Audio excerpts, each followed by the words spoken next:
तुम्हें तुम्हें परमात्म तत्व में मिला करके तुम्हारे मोक्ष का साधन केवल नहीं बनाती। ये कथा केवल और केवल तुम्हारे पूर्वजों को मोक्ष दिलाने के लिए, परमात्मा के चरणों में स्थान दिलाने के लिए ही केवल नहीं है। ये कथा तो जन्म जन्मांतर के पुण्यों को वर्धन करने की गाथा है। हाँ, क्योंकि पुनरपि जननम पुनरपि मरणम और पुनरपि जननी जठरे,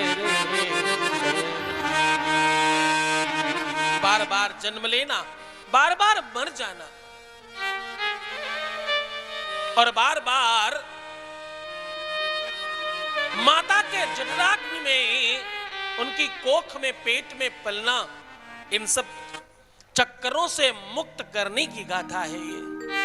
हाँ, एक बात कहूं, शिव महापुराण कहती है तुम्हारा जन्म केवल इसलिए नहीं हुआ कि तुम रात में सो जाओ और सवेरे उठ जाओ, सवेरे का जलपान करो और यहां वहां टहलना शुरू करो, दोपहर में फिर खाना खा लो और रात्रि में फिर खाना खाओ और सो जाओ, अथवा सुबह का जलपान बनाओ, जलपान खत्म हो तब तक उसके बर्तन धोकर दोपहर के खाने की व्यवस्था करना शुरू कर दो। दोपहर का खाना कंप्लीट हो पाए, उसके बर्तन वर्तन धो के सांझ के खाने की तैयारी शुरू कर दो। मात्र इतना जीवन नहीं है। हाँ? जब तुम्हारा जन्म हुआ तो परमात्मा ने किसी उद्देश्य के साथ तुम्हें भेजा। परमात्मा ने अपनी सबसे अनुकम कृति, सबसे श्रेष्ठ कृति को ऐसे ही नहीं बनाया। हाँ? परमात्मा कहता है, गोस्वामी तुलसीदास जी ने कहा, सब मम प्रिय सब मम उपजाए, सब मुझे प्रिय है, सब मेरे ही बनाए हुए हैं। सब मम प्रिय सब मम उपजाए, और अंत में कहते हैं सबसे प्रिय मुझे मनुष्य है। हाँ? सब मम प्रिय सब मम उपजाए, सबसे अधिक मनुज मोहि भाए। सबसे ज्यादा मुझे मनुष्य पसंद है। क्यों? क्योंकि वो परमात्मा का भजन कर सकते हैं, अपने आगे आने वाले जीवन को बेहतर बना सकते हैं और आगे के जन्म जन्मांतर सुधार सकते हैं। उनमें ये मति है, उनमें ये सूझ है, उनमें ये बूझ है और उनमें ये जानकारी है। ध्यान से सुनना। आज हमारे परिवार में थोड़े बच्चे ज्यादा हैं, बहुत आनंद से बैठिए, बिल्कुल सानंद बैठे, जिसको जहां जगह मिलती जाए वहां बैठते जाना। जब एक आत्मा परमात्मा के घर से इस संसार की यात्रा पर निकलती है तो सहज नहीं निकलती, आराम से नहीं जाती। ये आत्मा ना तो परमात्मा के घर से आराम से जाती है और ना तो ये इस वाले घर से आराम से जाती है। ध्यान से सुनना।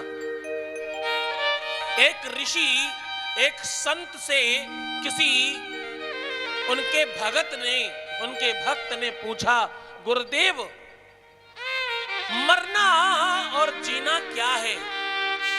जीते जीते मरने का एहसास कैसे किया जा सकता है?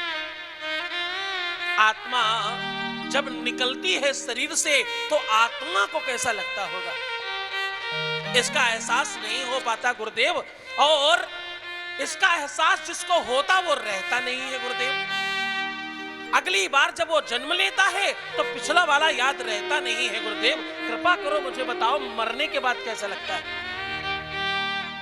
हाँ? जब कोई मर जाता है, जब प्राण शरीर को त्यागते हैं तो कैसा लगता होगा?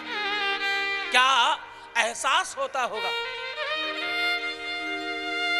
तो गुरुदेव ने कहा, बोले आत्मा त्वं गिरिजा मती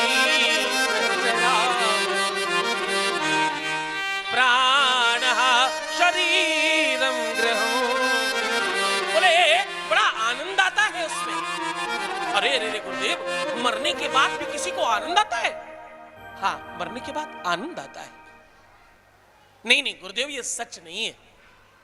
आप तो मुझे इस प्रकार बताओ कि ये आभास हो जाए, जैसे आप मुझे ग्रंथ बताते हो, जिस प्रकार से आप मुझे कथाएं सुनाते हो, वैसे कुछ इस तरह बताओ कि ये आभास मुझे अनुभव में आ जाए।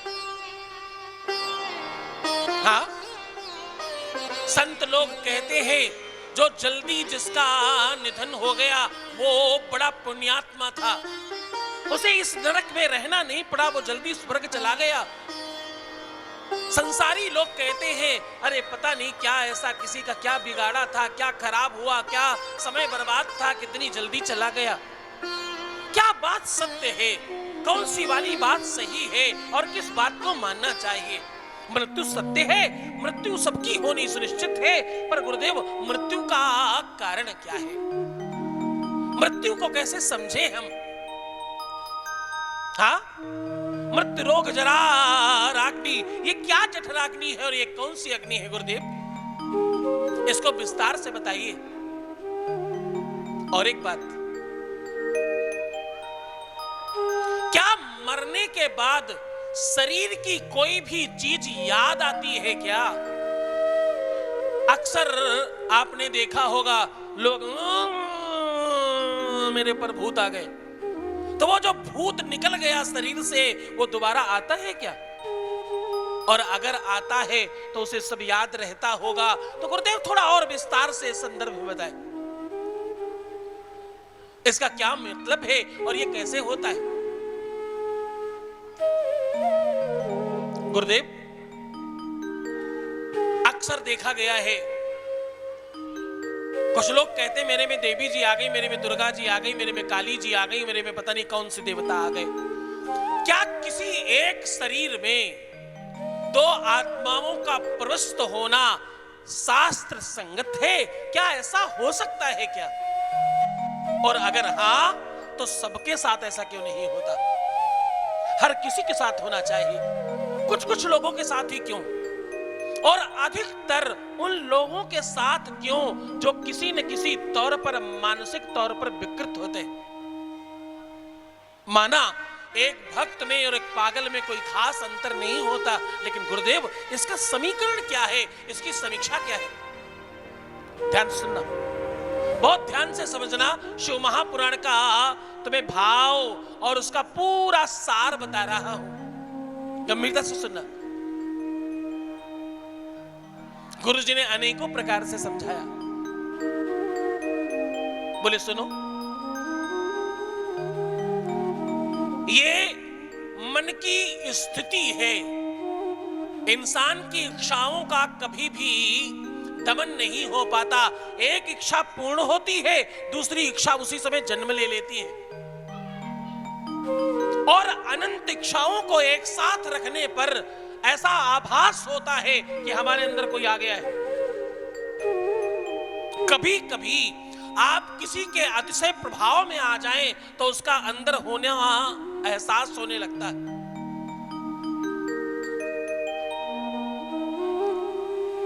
अगर आप किसी को बहुत ज्यादा मानने लगे, उसको पूजने लगे, उसको अपने मन से बहुत मनन करने लगे, चिंतन करने लगे, तो वो अंदर उतर जाता है कभी कभी। लेकिन ये तब जब साधना पद्धति पे बहुत आप उत्कृष्ट और श्रेष्ठ हो जाएं तब। गुरुदेव ने अनेकों प्रकार से समझाया, लेकिन इनको कुछ भी समझ में नहीं आया। ये बोले गुरुदेव कुछ ऐसा करो, कुछ ऐसा तरीका, कुछ ऐसा साधन बताओ जिससे हम तत्काल समझ जाएं इस बात को। ध्यान सुनना। तो गुरु जी ने कहा एक काम करो, ये तो तुम्हारा कमरा है, ये तो तुम्हारा कक्ष है, इस कमरे की सारी खिड़की दरवाजे मैं कुछ समय के लिए बंद कर रहा हूं। तुम्हारी साधना का पहला चरण है, इसलिए बता के कर रहा हूं। आप इस कमरे में रहना, इससे बाहर मत आना जल्दी। जब मैं बुलाऊंगा, जब मुझे आपको बाहर लाना होगा तो मैं दरवाजा खोल दूंगा, आप बाहर आ जाना। वो एक कमरे में एक इंसान प्रश्न करने वाला चला गया, उस कमरे को बाहर से बंद कर दिया गया। बहुत ध्यान समझना, इस कमरे के सारे खिड़की, सारे दरवाजे बंद कर दिए गए, सील कर दिए गए। रोशनी, हवा, वायु कुछ भी अंदर न जा सके ऐसा प्रबंध कर दिया गया। और उस कमरे के छत के ऊपर से छोटा सा छेद कर दिया गया और उस छेद से सड़ी गली उल्टी सीधी चीजें अंदर डालना शुरू कर दिया। कभी कुछ डाल देते, कभी मीठा, कभी खट्टा, कभी गरम, कभी ठंडा, अंदर कमरे में भरता जा रहा है, भरता जा रहा है, भरता जा रहा है। जो इंसान अंदर था, कमरा पूरा भरने लगा, उस इंसान के यहां तक सब कुछ भर गया। अब वो वहां पोह में है, जिधर भी जाए चारों तरफ कुछ न कुछ उल्टा सीधा भरा पड़ा है। कभी दाल भर दी गई, कभी चावल भर दिए गए, कभी रोटियां गीली करके फेंक दी गई, कभी सड़ा हुआ अनाज अंदर डाल दिया गया और कभी बदबूदार पानी डाल दिया गया जिसको तुम शराब समझते हो। कभी गरम गरम चाय अंदर डाल दी गई, कभी गरम दूध डाल दिया गया, दुनिया भर की चीजें अंदर भर दी गई। सांस लिया नहीं जा रहा है, सब यहां तक भर गया। अब ये खड़बड़ा रहे हैं, बहुत बड़बड़ बड़बड़ कर रहे हैं, जल्दी करो जल्दी करो, मुझे खोल दो, मुझे बाहर आने दो, मुझे बाहर आने दो, मुझे बाहर जाने दो। घंटों तक इन्हें बाहर नहीं आने दिया गया। जब बिल्कुल इनको ये लगा कि अब कुछ भी संभव नहीं हो पाएगा, अब मेरा बचना मुश्किल है, तब दरवाजा खोला गया और जैसे ही दरवाजा खोला गया ये फटाक से बाहर आए और लंबी लंबी सांस लेने लगे।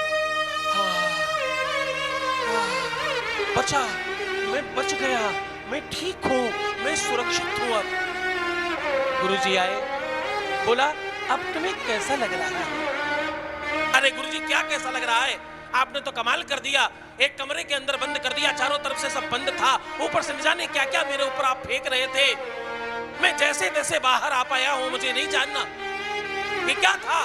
बोले आप दोबारा अंदर जाना चाहोगे? नहीं नहीं नहीं नहीं नहीं, मैं अपने जीवन में कभी भी इस कोठरी में अंदर नहीं जाना चाहता। बोले ये उस गर्भाशय का मात्र 10%, क्या मात्र 10% अनुभव था।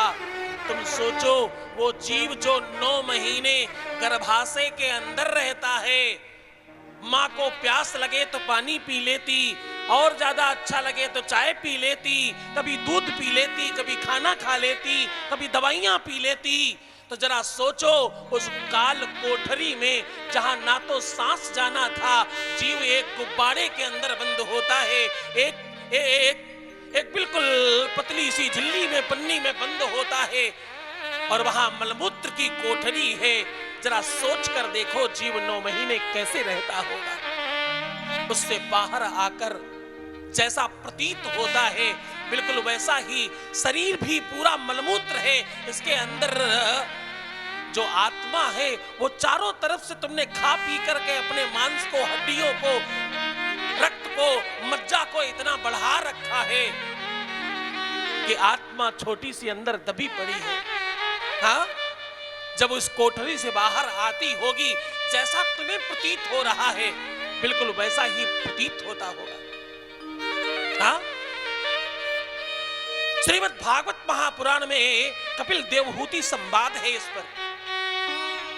महात्मा कपिल देवहूति अपनी ही माता श्री को ज्ञान दे रहे हैं इस बात पर कि मां, गर्भ में रहना कोई अच्छा नहीं है, मलमूत्र की कोठरी में रहना है, 1-2 दिन नहीं, 9-9 महीने अंदर रहना पड़ता है। मां, इंसान का जन्म कोई बहुत अच्छा काम नहीं है, इसमें बहुत दिनों तक नहीं रहना चाहिए। मां, एक मनुष्य को सुख कहां मिलता है, जरा ध्यान से समझना। अब तुम्हारे मतलब की बात है, अगर तुम ये बात समझ गए तो तुम्हारे पूरे के पूरे जीवन में पुराण और शास्त्र और वेदों का सार उतर जाएगा। बोले मां, जरा बताना क्या सुख है इंसान के जीवन में? जब इंसान का जन्म होता है, पहली बार जब स्त्री और पुरुष का संसर्ग होता है तो हजारों लाखों आत्माएं उस गर्भ में प्रवेश करने की कोशिश कर रही होती है। जो विज्ञान के जानकार है वो ये बात समझ पाएंगे। यहां से जाना और YouTube पर इस विषय को पूरा देखना, इसका पूरा चित्रण देखना, तो आपको समझ में आएगा मैं क्या कह रहा हूं। एक बार के संसर्ग में 1,00,000 बच्चे पैदा हो सकते हैं। एक सुई की नोक के बराबर केवल आवश्यक है एक इंसान को जन्म लेने के लिए। हजारों लाखों करोड़ों आत्माएं अंदर प्रवेश कर रही होती हैं और रास्ते में स्वर्ग और नरक के बीच की एक दीवार है जो आपको रोक रही है अंदर जाने से। सबको मारा जा रहा है, मानो बॉर्डर है, अंदर प्रवेश करना मना है। वो सब लोग मर रहे हैं। उस मृत्यु को पार करके जो निकल जाता है वो गर्भाशय में जाकर के गर्भधारण कहलाता है। वो गर्भ में पहुंचता है मां। उसके बाद 9 महीने तक उस काल कोठरी में मलमूत्र के द्वार पर मलमूत्र के कोठरी में रहना पड़ता। मां रोज मरना पड़ता है, पल पल क्षण क्षण मरना पड़ता है। फिर 9 महीने के बाद जब जन्म हो तो जन्म के समय बच्चा बच जाएगा अथवा नहीं बचेगा इसकी कोई गारंटी नहीं है। मां कपिल देवहूति संवाद है। महात्मा कपिल जी अपनी ही मां को कह रहे हैं माया मोह से मुक्त हो जाओ, संसार में कुछ नहीं रखा। जन्म के बाद एक एक पल एक एक क्षण आप युद्ध कर रहे होते हैं आगे चलने के लिए। एक कॉलेज में, एक स्कूल में, एक पाठशाला में सैकड़ों बच्चे पढ़ रहे हैं, उनसे आपकी प्रतिद्वंदता है, प्रतिस्पर्धा है। आपको सर्वश्रेष्ठ होना है, सबसे जीत कर आगे निकलना है। पूरा जीवन एक जीव जीतने के लिए प्राण देता रहता है, जीतने के लिए रोज मर रहा होता है। 100 दिन लेकर आया था तो हर दिन एक एक दिन मर रहे हैं उसके। एक दिन गया, अब 99 दिन बचे, एक दिन मर गया। तो मां रोज जीने के लिए इंसान मर रहा होता है। क्या जीवन है? इसलिए पुनरपि जननम पुनरपि मरणम पुनरपि जननी जठरे शयनम, ये नहीं चाहिए। मुझे तो परमात्मा का साथ चाहिए। हर एक मनुष्य का एक कारण है जन्म लेने का, एक उद्देश्य है जन्म लेने का। परमात्मा ने तुम्हें नासिका दिया, परमात्मा ने तुम्हें आंखें दिया, परमात्मा ने तुम्हें कान दिया, परमात्मा ने तुम्हें अंग प्रत्यंग दिए, हाथ पैर नाक पेट पेट पीठ सब कुछ आपको दिया। लेकिन किस लिए दिया? उसका कारण क्या है? खा पी करके अपने आप को बड़ा करते जाओ, क्या इतना ही कारण है केवल? हाँ, आपका शरीर सर्वश्रेष्ठ जीवन के लिए है। आपका जीवन किसी उद्देश्यता के लिए है। उस उद्देश्य को जानना ही कथा का श्रवण है मात्र। क्या आपके जीवन का एक उद्देश्य है तो तुम्हें मालूम है, दूसरे उद्देश्य मैं आपको बता रहा हूं। आपको एक उद्देश्य मालूम है क्या? जन्म लो, बड़े हो जाओ, पढ़ो लिखो, नौकरी करो, व्यापार करो, शादी करो, बच्चे करो और बच्चों को सर्वश्रेष्ठ बनाओ। ये उद्देश्य आपको मालूम है। पर इस उद्देश्य की पूर्णता के लिए दूसरा उद्देश्य आप भूल गए। आप वो उद्देश्य भूल गए जिस उद्देश्य से ये वाला उद्देश्य पूर्ण होगा। सबसे सर्वाधिक ज्यादा मेहनत एक लेबर करता है, उससे कम मेहनत वो राजमिस्त्री करता है जो दीवार बनाता है, उससे और ज्यादा कम मेहनत वो आर्किटेक्ट करता है जो लाइन खींचता है मकान कैसे बनेगा, और उससे कम मेहनत वो आजकल इंटीरियर डेकोरेटर वाला करता है। लेकिन पैसा जो सबसे कम मेहनत करता वो ज्यादा ले जाता है। मैं क्या कहना चाह रहा हूं? मैं कहना चाह रहा हूं तुम्हारे प्राथमिक उद्देश्य की पूर्णता का जो साधन है, जो माध्यम है, वो आप भूल गए हैं। ये उद्देश्य पूर्ण कैसे होगा? तुम कैसे बड़े होगे और तुम्हें वो सामर्थ्य कैसे मिलेगी कि तुम अपना उद्देश्य पूर्ण कर सको? जबकि पहला उद्देश्य तुम्हारा था कि तुम इस संसार में आओगे और भगवान का भजन करोगे। क्यों? अगर भजन किया तो 100% तुम्हारे जीवन में क्षमता और प्रारब्ध का बल आएगा और तुम सब कर पाओगे। भजन क्यों करना? ताकि ताकत मिले। भजन किस लिए करना? ताकि बल मिले। भजन क्यों करना? ताकि वो व्यवस्था मिल जाए जो तुम पाना चाहते हो। कोई इंसान थोड़ी सी मेहनत करता और बहुत कुछ पा जाता है, कोई इंसान पूरा दिन मेहनत करता रहता, कुछ नहीं पाता। कारण मालूम क्या है? एक के जीवन में भजन का बल है, दूसरे के जीवन में भजन का बल नहीं है। या तो उसने इस जन्म में किया है या तो पिछले जन्म में किया है। तुमने या पिछले जन्म में किया ना इस जन्म में किया तो भैया तुम्हें मिलेगा नहीं, ये सुनिश्चित है। और एक बात कहूं, ये सब करने के लिए तुम्हारे जीवन का जो भी उद्देश्य है, तुम चाहते हो मेरा बेटा बहुत अच्छा बने, मेरी बिटिया बहुत अच्छी हो जाए, मेरा परिवार बड़ा सुखी हो जाए, मेरा जीवन समृद्धशाली हो जाए, मैं बहुत संपन्न हो जाऊं, मेरे नाती पोते और मेरा वंश परिवार सब खूब हरा भरा हो जाए। हाँ जी ना जी? हाँ? अरे जहां गिरा बाद वालों, कितना फर्क पड़ जाता है अगर शब्द को रोक कर बोलो। जहां गिरा बाद, पर रोक कर बोलो तो लगता जहां गिरा बाद। तो जहां गिरा बाद वालों बताओ ना, हाँ जी ना जी? हाँ? हर किसी को चाहिए अथवा नहीं? तुमको पैसा चाहिए क्या? हाँ? लक्ष्मी चाहिए क्या? हाँ जी ना जी? हाँ? लो, कुछ लोग कह रहे हैं हमें नहीं चाहिए। इस भारतवर्ष में लोगों को एक बात पर बड़ा अभिमान है, बंद करो। लोग कहते हैं हम गरीब हैं तो क्या हुआ? अरे क्यों नहीं हुआ? बहुत कुछ हुआ।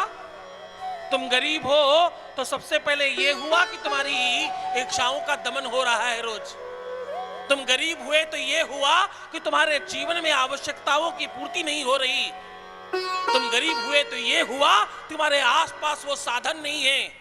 तुम गरीब हुए तो यह हुआ कि तुम्हारे बच्चे वो सुख नहीं भोग पा रहे हैं जो दूसरे के कर रहे हैं। गरीब हुए तो क्या हुआ? हजार जवाब है इसके क्या हुआ। चूंकि धनवान चाहे दुष्कर्म करे, धनवान चाहे दुष्कर्म करे, फिर भी वो आदर पाता है। निर्धन बेचारा इस कारण, निर्धन बेचारा इस कारण अपराधी पाया जाता है। तो क्या हुआ? गरीब हुए, गरीब हुए तो ये हुआ। इस पर अभिमान मत करना। हम अमीर नहीं हुए तो साहब बहुत कुछ रह जाएगा जीवन में। तो लक्ष्मी चाहिए कि नहीं चाहिए? हाँ जी ना जी? हाँ? हाँ?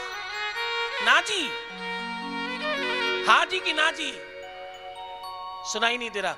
अच्छा पता है, अगर किसी भी देवी को उसकी सासू जी के बारे में कुछ बताने को कह दो, मैं आपकी कसम कह रहा हूं माइक की जरूरत नहीं पड़ेगी, सब सुनाई पड़ेगा। नंद के बारे में, सास के बारे में, देवरानी के बारे में, जेठानी के बारे में, और दूर कौन जाए उनके बारे में भी कहने को कह दो तो 75 कमियां निकालेंगे और बहुत जोर जोर से बताएंगे। हाँ तो हाँ जी कि ना जी? देखा, हम कह ही रहे थे। बिना उसके बैटरी चार्ज नहीं होती तुम्हारी। तुम्हें धन चाहिए, संपत्ति चाहिए, वैभव चाहिए, संपदा चाहिए, सुख चाहिए, अथवा जीवन में उन्नति चाहिए। तुम्हारे बच्चे, तुम्हारे कुल कुटुंब के लोग अगर संपन्न होना चाहते हो तो इसका एक ही साधन है। क्या? तुम्हारे उद्देश्य की पूर्णता के लिए गुरुजी जीवन में आ जाए। अगर गुरुजी आ गए तो वो उद्देश्य की पूर्णता का साधन बताएंगे। ऐसी साधना बताएंगे, ऐसा माध्यम बताएंगे और ऐसा साध्य बताएंगे कि एक साधक साधना करके साधक को पाएगा और साधना संपन्न हो जाएगा। हाँ, गुरुजी हाथ में माला दे देते हैं और कहते हैं जप करो, जपो, और कहते हैं जपा सिद्धिर जपा सिद्धिर जपा सिद्धिर न संशया। तुम जपो, इसमें संशय नहीं है। किसी ने पूछा भैया माला क्यों करें? जरा ध्यान से देखना, माला क्यों करें? तो मैं तो हर बात को आराम से बोलकर समझ जाता हूं। जैसे मैंने जहां गिरा समझ लिया, जहां गिरा बात, वैसे ही मैंने माला को समझा ब्रेक करके। माल क्या समझा? माल, माल तो तुम समझते ही होगे। हाँ, और कुछ समझो न समझो, माल जरूर समझते हो। और माला करने की पद्धति भी अपनी तरफ खींचने की है। इधर आओ, इधर आओ, इधर आओ, उधर नहीं जाना, इधर आना। हाँ, तो मुझे ला दो वही माला, मुझे ला दो वही माला, मुझे ला दो वही माला, मुझे ला दो वही माला, मुझे ला दो वही माला, वही माला है, वही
किच्छे ये माला से बल मिलता है, तुम्हारे उद्देश्यों की पूर्ति का साधन साधना से मिल जाता है।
भगवान की जय हो। अगर जीवन में गुरु आ जाए तो गुरूर आ जाता है, जीवन में गुरु आ जाए तो गरुता आ जाती है। एक और बात कहूं, कन्यादान का फल मिलता तब है जब गुरुमंत्र तुम्हारे साथ हो। रोज के पूजन का फल मिलता तुम्हें तब है जब गुरु मंत्र तुम्हारे साथ हो। जीवन में संकटों का विनाश होता तब है जब गुरु तुम्हारे साथ हो। तुम्हारे व्रत का, उपवास का, साधना का, पूजन का और यज्ञ का फल तब मिलता है जब गुरु साथ में हो, अन्यथा इसमें तुम कमजोर पड़ जाते हो। एक और बात कहूं,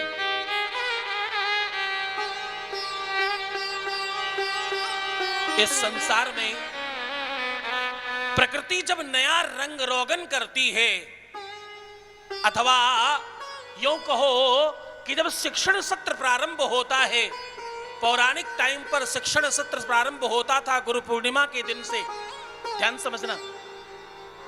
और गुरु पूर्णिमा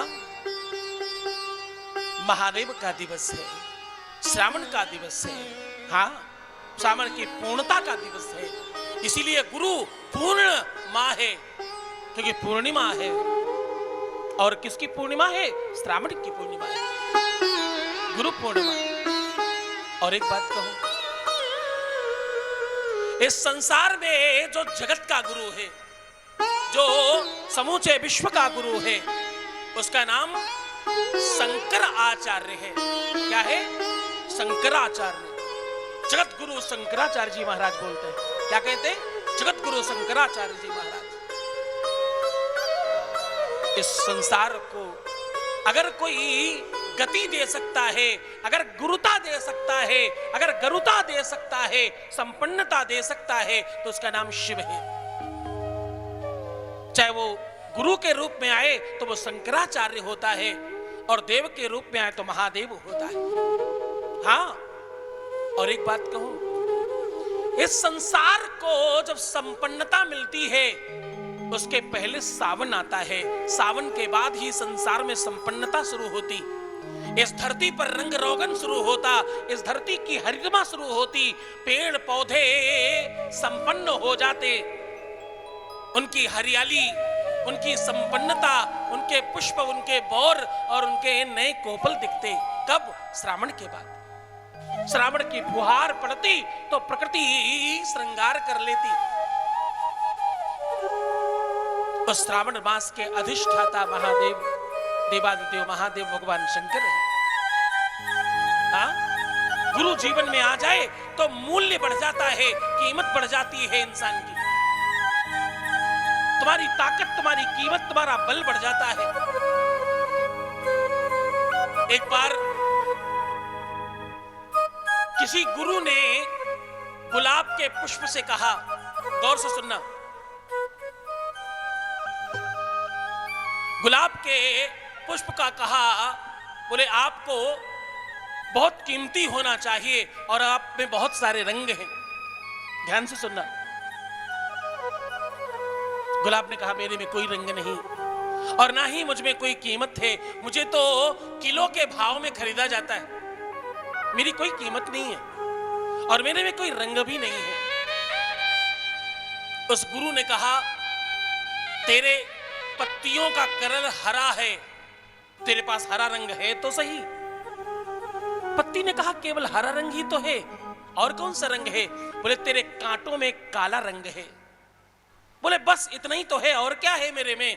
बोले तुम्हारे अगर ऊपर की त्वचा हटाई जाए तो अंदर तुम्हारे डंठल को का कलर सफेद है। गुलाब फिर भी न माना। गुलाब को खूब पढ़ाया, खूब समझाया, पर गुलाब न माना। वो बिल्कुल जिद्दी था तुम्हारी तरह। नहीं मानेंगे मतलब नहीं मानेंगे। उस गुरु ने क्या किया मालूम? गुलाब की टहनी को, गुलाब की डंडी को काट दिया। क्यों? क्योंकि गुरु